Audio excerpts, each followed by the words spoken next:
Syria is struggling to respond to the earthquake's disaster, but how much of that is down to politics? The regime in Damascus insists that it should control aid and rescue efforts, but as it's under international sanctions and boycotts, won't that hamper aid reaching devastated areas?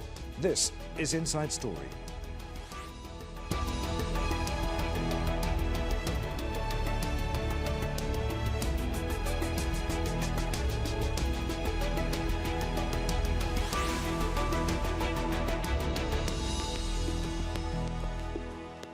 Hello, welcome to the programme. I'm Adrian Finighan. They are the worst earthquakes to hit Turkiye and Syria in decades. Scenes of devastation have emerged on both sides of the border. With thousands of people dead, rescue teams are working around the clock to find survivors. Humanitarian assistance is essential, particularly in northern Syria. But are politics hindering the response?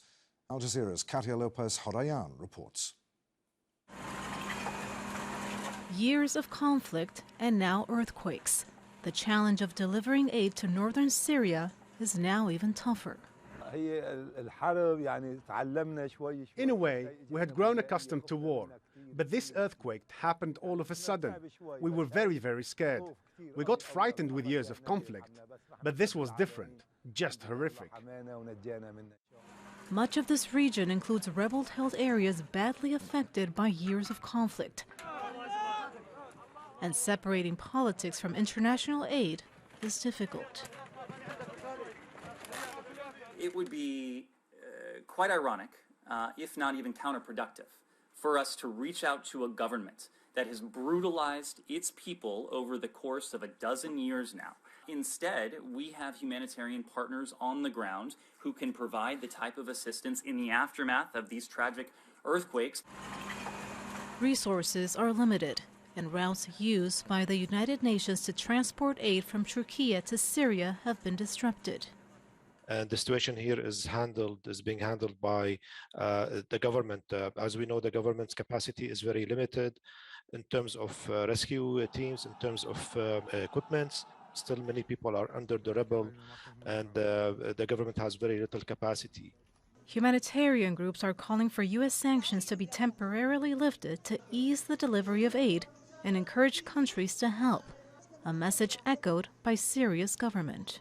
So even those countries who want to send humanitarian assistance, they cannot use the airplane cargo because of the sanctions. Syrian President Bashar al-Assad has been accused of withholding aid and services from rebel-held areas to punish the opposition. But with a major response needed to cope with such a widespread disaster, humanitarian groups are calling for politics to be set aside, both at home and abroad. Kalyoncu for Inside Story.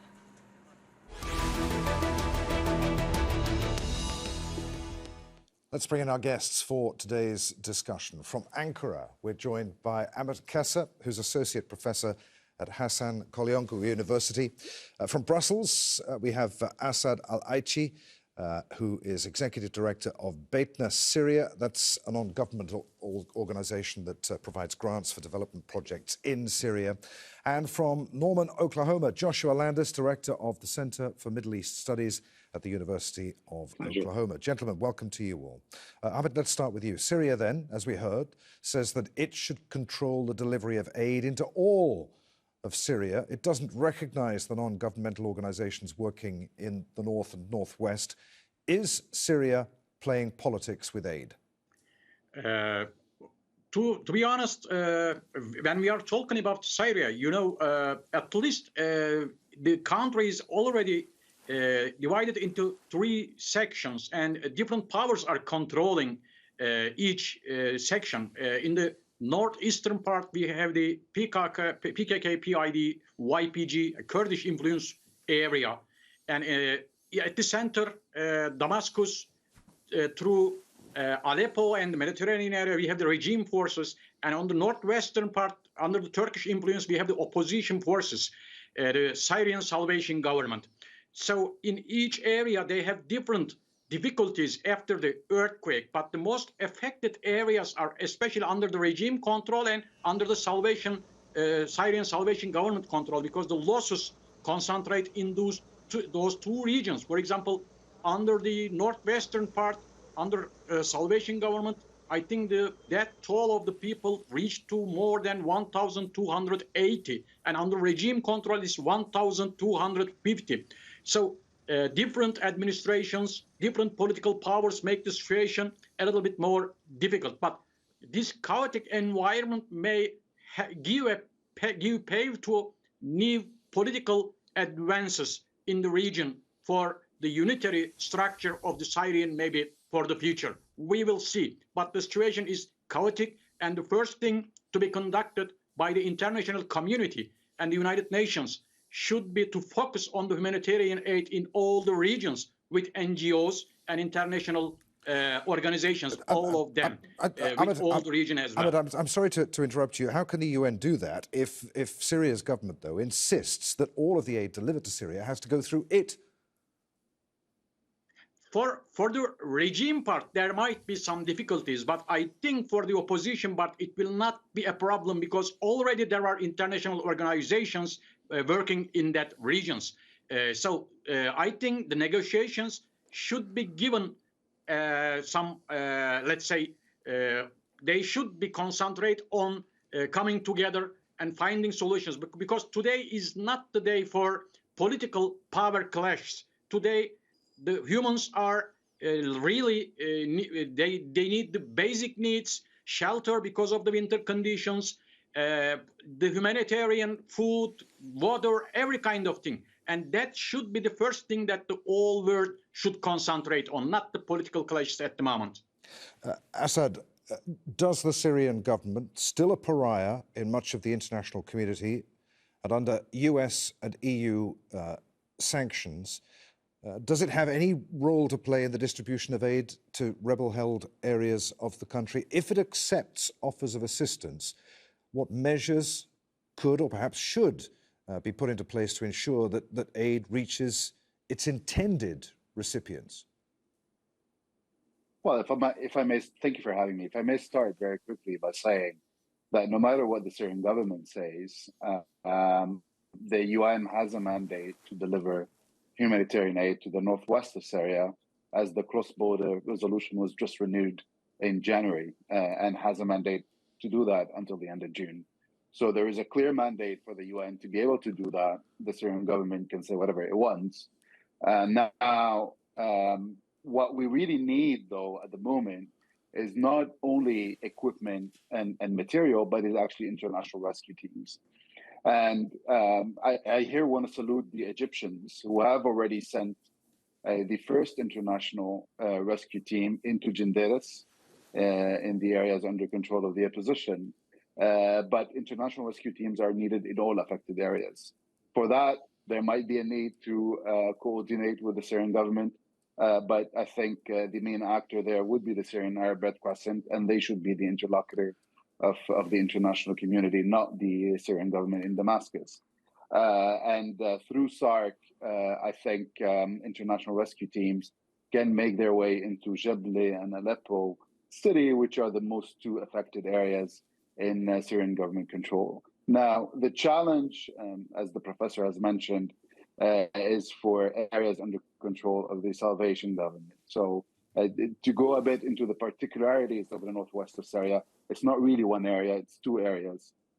Greater Idleb, that is under control of the Salvation government, which is an HTS-sponsored government, and the areas under direct Turkish control, which are controlled by the Syrian interim government that is affiliated to the opposition. So for areas under direct control of the Turkish government, aid is not really a problem, as we do not have to deal with terrorist organizations. For Idlib, that is a challenge. We need immediate solutions for that, because two of the largest hit cities in the northwest of Syria are in the Idlib province, mainly Harim and Sil'in. Those are the two most affected cities in the greater Idlib province. They can easily be accessed through the Bab al-Hawa crossing. Bab al-Hawa crossing is the authorized crossing by the UN mechanism. So everything is in place for an international response. Now it remains to be seen how we can allow for international rescue teams to go in and for equipment to be delivered. But the that, last small logistical challenge that remains is making sure that the road is in good shape to be able to do the delivery. As of now, Assaad, that crossing remains closed, doesn't it? Due to the damage to the infrastructure. No, the crossing is open. Okay, good. The crossing is open. Just to be, the crossing is open. There are small logistical challenges on the road from the Gaziantep hub to the border crossing because of the destruction around Reyhanlı, which is a bit to the north of the border crossing. It should be fully functional by the end of the day, and the Turkish government has made Bab al-Salama and Al-Ra'i border crossings as alternatives for entry of humanitarian aid. So at the moment, we have 3 border crossings that are open. One is half operational, which is Bab al-Hawa, which is the main UN authorized border crossing. But there are 2 alternative border crossings that are fully functional, easily accessible, and these are Bab al-Salama and Al-Ra'i border crossings. Joshua Landis, 90% of people in northern Syria were already dependent upon humanitarian aid before this earthquake. A natural disaster on this scale could not have hit a more vulnerable population. As we heard, it's difficult at the moment. For a while, not a single route was open for aid, but as Assaad has just told us, at least now that one crossing is open. Time is of the essence. People are dying. What should be done and by whom as our fellow humans suffer? Surely now is the time to put politics aside, isn't it? It is a time to put politics aside, and this may offer a chance for some kind of boost and change of policy. You asked in the beginning of your thing about whether people are playing politics with this, and of course they are. Every one of these 3 areas that are controlled by different governments and different regimes are playing politics with food. The United States has put very severe sanctions on Syria. It's impossible to send money in to loved ones through banks. All of the banking codes, SWIFT codes, have been blocked. The United States controls all of Syria's oil and is trying to make sure that no oil gets to Syria. That means that machines can't run. And Assad is doing the same thing with the rebel-controlled areas. He wants to control what food gets to the rebels. And it's the same with the rebels and the aid coming to the rebel areas. So it's time for politics to be put aside. And I think that the international community needs to rush aid in to all 3 of these enclaves, particularly the northwest, the rebel-controlled area, and the Syrian area, because Lattakia, Aleppo, Hama regions have been devastated. My own in-laws who live in Lattakia area, numerous buildings around theirs have collapsed, and that's true for towns throughout the region. So they need aid desperately. Joshua, the US has ruled out delivering aid via the Syrian government. As we heard at the beginning of the program, US State Department spokesman Ned Price said it would be ironic, if not even counterproductive, for us to reach out to a government that has brutalized its people over the course of a dozen years now. Is that the right attitude given the situation? How will the US get aid? Okay, well, how will the US get aid to people who need it? The US is not going to get aid into this area. They're going to get aid into the northeast and the northwest, and that's fine. The point is that the international community, America, can sit aside on this. But the Arab governments, we've seen Egypt reach out, Sisi's reached out to the Syrian government. The Syrian government is going to be involved in this one way or the other. And through the Red Cross is working within the Syrian part, the Syrian government-controlled part. So is the Red Crescent. Those are 2 excellent agencies that can deliver aid. And if the United States can deliver aid to those agencies, then they don't have to go through the government directly. Of course, the government's involved in delivering trucks and delivering aid, and the military is going and digging people out. The Syrian government is trying to respond to this. Of course, the spotlight is on the government. Can it be effective? And Syrians are in despair because their government has been so ineffective. The national budget of Syria this year is about $3 billion, which is, the reconstruction of Syria needs tens of billions of dollars. The government is not in any way or shape capable of carrying out the aid that needs to be taken, that needs to be delivered in this area. We'll come back to this point in a few minutes, Joshua. Ahmet, Turkey also, of course, badly affected by this earthquake. It's understandably focused on its own citizens right now, but to what extent does it hold the key to access to northern Syria, even though the roads on both sides of the border at the moment are very badly damaged? Actually, today we have, let's say, very, very close connection with the temporary administration system in the northwestern sides under the Turkish influence. So they are very, let's say, connected to the Turkish administration system, and they are working in cooperation with them. But just to give an idea for our audience, the worst case scenario in the earthquakes happened in the region. Only in Turkey, 10 provinces were affected, and the area is about bigger than 100,000 square kilometers. So it's bigger than the whole area of Iceland or Portuguese or Hungary. So like a whole country. So that's why in first day it was very difficult to fix all the roads and other things. But today most of them are working, and the roads will be connected and opened. As already mentioned by our friend from Brussels, the gates are working, and the third one will be operational, I think, till the end of today. So the aid system will properly work also. But in some regions, we have seen, for example, in Pinar, that PKK is also ignoring this extraordinary situation and attack to the border pass by multi-launched rocket systems. So the terrorist organizations are using also these bad conditions as an opportunity for their attack. So these should be prevented as well and taken under control, of course, because the security forces are already concentrated on the rescue efforts. So this is difficult, but it's working. So the international community can concentrate on humanitarian aid, and it can work. I'm sorry to interrupt. You say that these areas should be taken under control. By whom?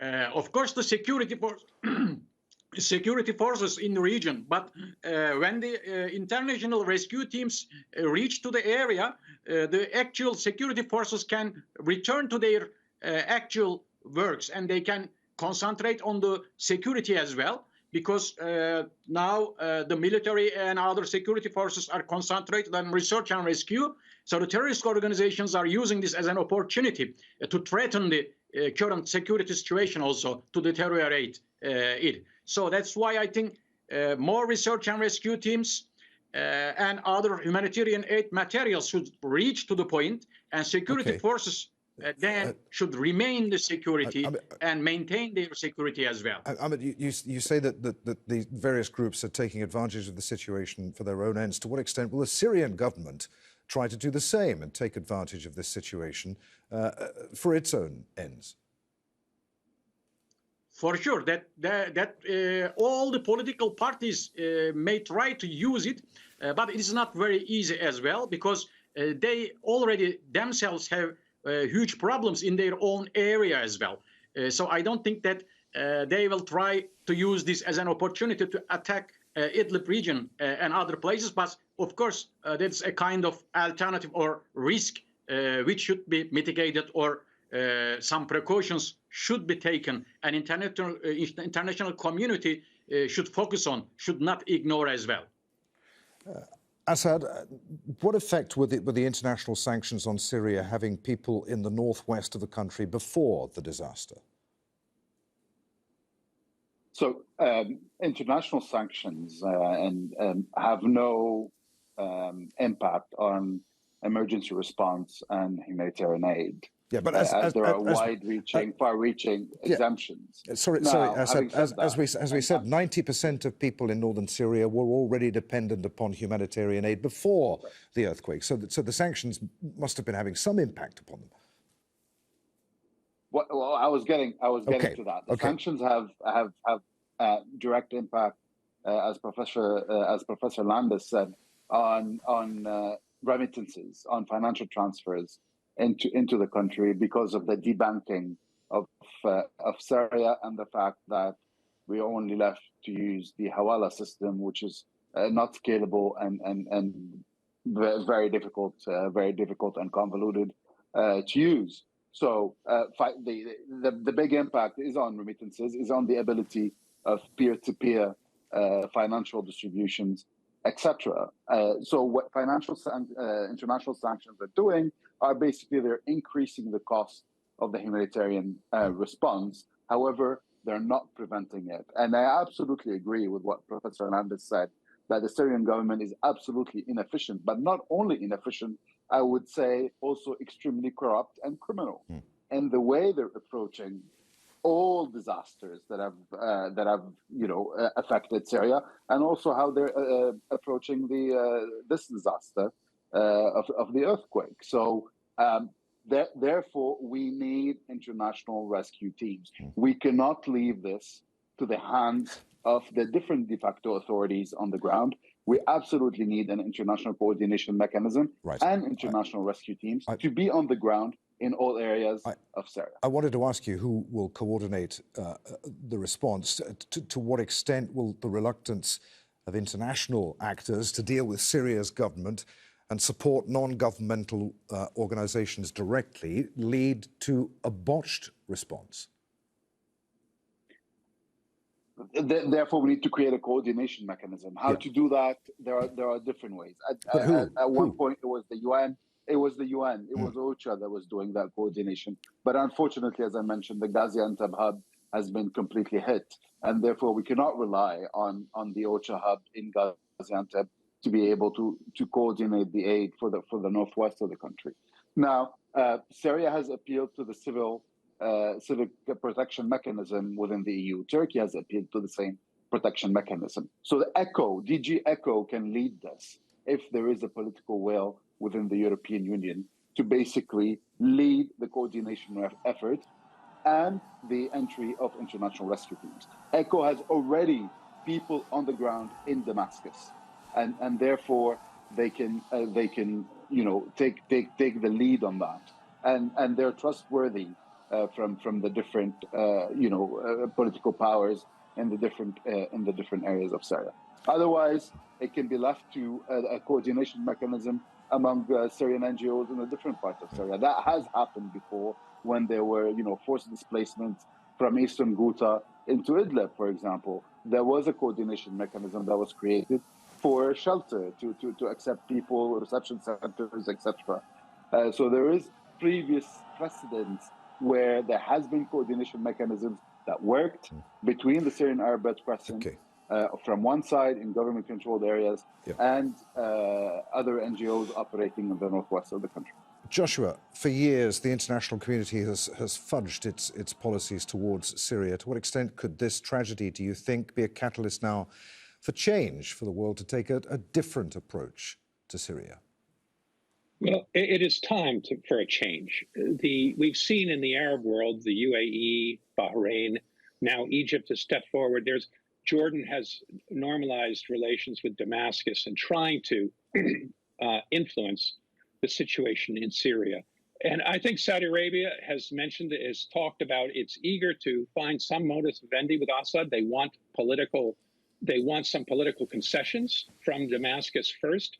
But this is a moment when I think one needs to look at the sanctions regime, which has been extremely tough on Syria, and question whether it's working, because it has failed. It hasn't changed the political architecture in Syria one iota, but it has starved people. It has hurt the most vulnerable, the women and children. Mostly 90% of Syrians are living under the poverty line. There's almost no electricity. There's no fuel. And the government and the Syrian economy have come to a standstill. And this is not a way to try to revive the Syrian future of Syria and Syrian people in this time of great need. So I think it is a time for the international community to revise its policies, which just have not been working. All right, so Syria desperately, the people of Syria desperately need the sanctions to be lifted. Syria itself wants to be reintegrated into the international community. Now is the time, you're saying, to bring Syria in from the cold. But is the Syrian government to be trusted? Will it try to take advantage of the disaster for its own ends? Of course, it's going to take advantage. You know, everybody is taking advantage of this in one way or the other. And Assad is going to try to take advantage of this in order to normalize relations. That's what, you know, he's reached out to Egypt. Egypt's reached out to him. He's in the process of trying to normalize relations with Turkey. Of course, it's going to be extremely difficult because of the enclave in the north, and Turkey has been the traditional defender of the Arab insurgency and Arab opposition groups. So this is a difficult path ahead, but there really is no alternative. The international community has spent the last 11 years trying to destroy Assad and the Syrian army and bring about political change. It failed. It gave up. We saw the rise of ISIS, the rise of al-Qaeda in Syria, and it got spooked by the Syrian opposition, and it left Assad in place. And that was a decision made by the international community.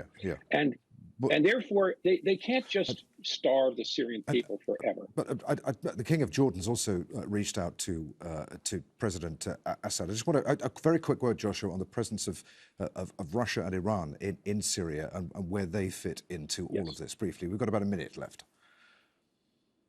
Well, Russia and Iran have been rolling back their aid to Assad, which is one of his major problems. Iran just almost doubled the price of its oil sales to Syria. It's not going to subsidize oil anymore. So this makes it very difficult to help Assad for the West to step in, because, of course, we're fighting this war in Ukraine, and our enemies are Russia and Iran. So if we can hurt Syria, many people will say, let's do it, because it'll hurt Russia and it hurt Iran, and it turns Syria into a quagmire for those two countries. And unfortunately, that's the kind of thinking that has prevailed so far. And perhaps it's time that we change that thinking for the Syrians now that we see this suffering. Gentlemen, there we must end the discussion. Many thanks indeed to all of you, Ahmet Keser, Asad Al-Achi, and Joshua Landis. And thank you for watching. Don't forget, you can see the program again at any time just by going to the website at aljazeera.com. For further discussion, join us on our Facebook page. That's at facebook.com/AJ Inside Story. And of course, the conversation continues on Twitter. Our handle at AJ Inside Story. From me, Adrian Finighan, and the whole team here in Doha. Thanks for being with us. We'll see you again. Bye for now.